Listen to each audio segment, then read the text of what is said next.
Hiya,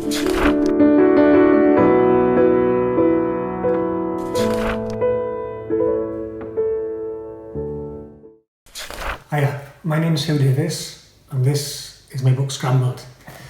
Okay, so what reading means to me? Well, it means a lot because I'm an English teacher and I've been for a long time, so it's a large part of my life. There's a famous phrase in English, not all readers are leaders, but all leaders are readers.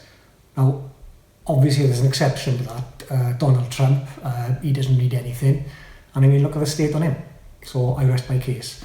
Okay, so I think reading is really important. And it's something, you know, when I go back, when I was young, I spoke to my mother about this, and she said I didn't take to reading that easily. My sister was much better at it much sooner. So it's not necessarily a bad thing. If you find it hard, it's not a problem. With reading, I sort of started off. I can't really remember reading stories when I was young. I loved joke books. I wanted to collect every single joke in the world, which obviously was an impossible task because they'd been made up all the time. The first story I can remember really enjoying was Douglas Adams' Hitchhiker's Guide to the Galaxy, which, you know, if you're an 11-year-old boy, you've got jokes, you've got spaceships, you've got robots. It's fantastic. And in a way, it sort of put me off sort of science fiction because I'd read sort of straight science fiction and I'd think, yeah, okay, I can see the spaceships and the robots, but where are the jokes? Okay, so it always appealed to me, funny books, funny stories always appealed to me. And then this led on to me wanting to write one.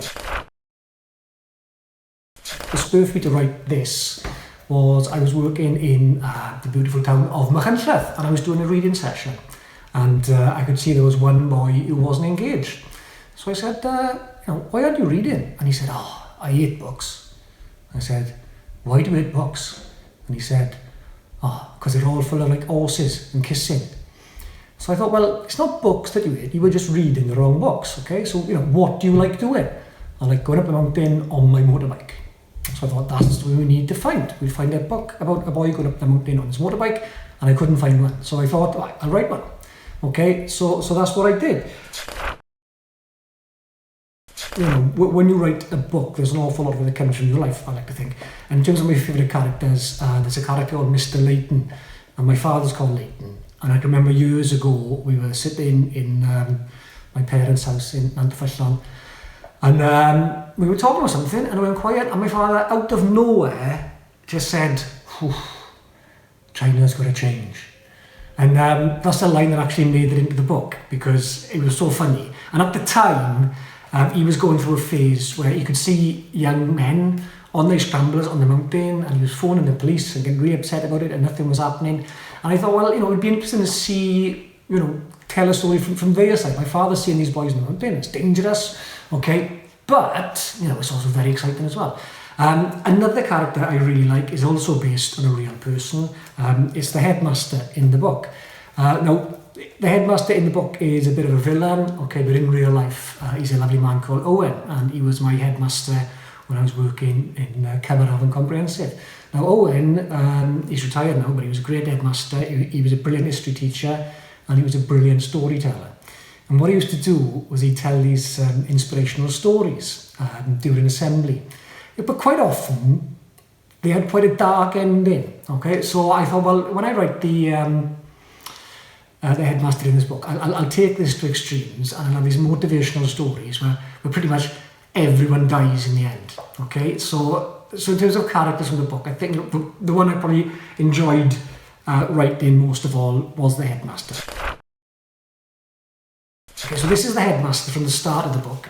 The idea is he's new to the school, and he's going to sort of, the idea is that people expect him to sort of stamp his authority on the school. Okay, and this is what he says. Hi guys, it's lovely to be here. It's a new start, folks, a fresh beginning for you, and more importantly, for me as well. Please allow me to introduce myself. The name's Evans, Mostyn Evans. Mostyn Bumford Evans. You can call me Sir or Headmaster, but I don't really do formal myself. I'd prefer it if you called me Mostyn or Moz, even Evsy. Though I'd prefer it if you didn't call me Bummers like someone did at my last place. And that was just the staff. As I drove up this morning, I remembered little Blodwen Sykes. She wasn't the brightest tool in the box, if you see what I mean. In fact, she was what we used to call dull, not very bright, and she'd admit that herself. But what she lacked in mental agility, she more than made up for with heart. Now, Blodwen loved her dog, Smut. She and Smut spent a lot of time together, probably because they had a lot in common. I'm not saying Blod had a wet nose, pointy ears, and a floppy tongue. No, the things they had in common were that they both had huge hearts, and the dog was also a bit dull. Dogs are known for making the right choices by instinct, for being in exactly the right place at the right time, but not Smut. What he was doing on that spit of sand with the sea coming in so quickly, no one will ever know. I'll tell you what we do know. We know that Blodwen wasn't going to see him suffer by himself. She was going to get to him and wait by his side until they were rescued. And that's what I want from us all. I want us all to be like Blodwen and Smut, helping each other out, sensing the danger, stepping in when one of us is up against it. It could be your friend you help. It could be someone you don't know. It could be someone you don't even like. It could be me, Mr. Montavani, or Mrs. Flegg. All I want to know is that we all do our best for each other, and I know I will do my best for you.